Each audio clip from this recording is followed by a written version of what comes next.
झारखंड की राजधानी रांची में मंगलवार को अचानक सियासी पारा हाई हो गया। सैकड़ों बीजेपी कार्यकर्ता कांग्रेस दफ्तर का घेराव करने पहुंचे और पुलिस के साथ हुई जबरदस्त धक्का मुक्की।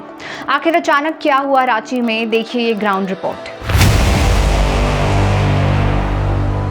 मंगलवार को रांची की सड़कों पर उस वक्त राजनीतिक घमासान मच गया जब भारतीय जनता पार्टी के सैकड़ों कार्यकर्ता उग्र प्रदर्शन करते हुए सीधे कांग्रेस कार्यालय के बाहर जा पहुंचे।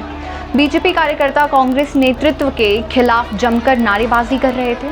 प्रदर्शनकारियों का इरादा सीधे कांग्रेस कार्यालय के भीतर घुसने का था। स्थिति बिगड़ती देख प्रशासन ने मोर्चा संभाला। सुरक्षा घेरा बनाकर कार्यकर्ताओं को रोकने की कोशिश की गई, लेकिन प्रदर्शनकारी आगे बढ़ने पर अड़े रहे। देखते ही देखते मौके पर पुलिस और बीजेपी कार्यकर्ताओं के बीच तीखी खींचतान और धक्का मुक्की शुरू हो गई।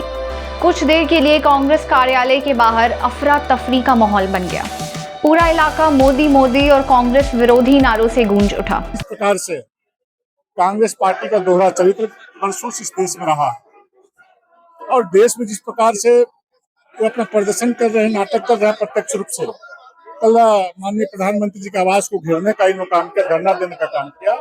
मैं कांग्रेस के लोगों को इस झारखंड में पूछना चाहता हूँ कि विगत 6 वर्षों से जिस प्रकार से छात्रों के भविष्य के साथ में तो खिलवाड़ करने का काम आप कर रहे हैं, कोई भी परीक्षा चाहे जेपीएससी का, सीजीएल का हो, जेएसएससी का हो, उत्पाद सिपाही भर्ती का हो या शिक्षकों की शिक्षक नियुक्ति प्रक्रिया हो, सभी परीक्षाओं से पूर्व प्रश्न पत्र लीक किए गए हैं। इसके संरक्षण में प्रश्न पत्र लीक किए जा रहे हैं और उल्टे भारतीय जनता पार्टी को, नरेंद्र मोदी जी को ये दोषी बनाना चाहते हैं। इसलिए देश की जनता और झारखंड की जनता देख रही है कि इस कांग्रेस का चरित्र क्या है। जब जब ये सरकार में रहे उस देश को, इस राज्य को ये लोग लूटने का काम किया है। राज्य झारखंड को इन लोगों के संरक्षण में बर्बाद करने का काम किया जा रहा है। लाखों युवाओं को रोजगार से वंचित करने का काम किया है। इसलिए भारतीय जनता पार्टी के एक कार्यकर्ता बड़ी संख्या में आज कांग्रेस पार्टी का घेराव करने का काम कर रहे हैं कि आप पहले अपने चरित्र को देखो, अपने काम को देखो, तब दूसरे पर उंगली उठाने का काम करो। इस अचानक हुए प्रदर्शन के चलते सड़क पर गाड़ियों की रफ्तार थम गई और कुछ समय के लिए यातायात पूरी तरह प्रभावित रहा। राहगीरों की भी भारी भीड़ इकट्ठा हो गई। मामले की संवेदनशीलता को देखते हुए प्रशासन ने तुरंत अतिरिक्त पुलिस बल तैनात कर दिया।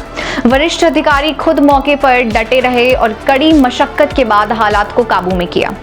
राहत की बात यह रही कि पुलिस के संयम से कोई बड़ी हिंसक घटना नहीं हुई। बहुत अफसोस की बात है, इस वक्त उनको आंदोलन करना चाहिए था छात्रों के हित में। जिस तरह से नेट का परीक्षा जो लीक हुआ है और उनको आदेश उनके सहयोग में इन लोगों को दिल्ली में जाकर के भारत सरकार को उनका विरोध करना चाहिए था, जबकि उल्टा कांग्रेस भवन में इस तरह से हम लोग आकर के यहाँ पे प्रदर्शन कर रहे हैं। हम लोग इसका मुंह तोड़ जवाब दे रहे हैं। इस वक्त सारे कांग्रेसी इस वक्त मजबूत के साथ में यहाँ पर खड़े हुए हैं।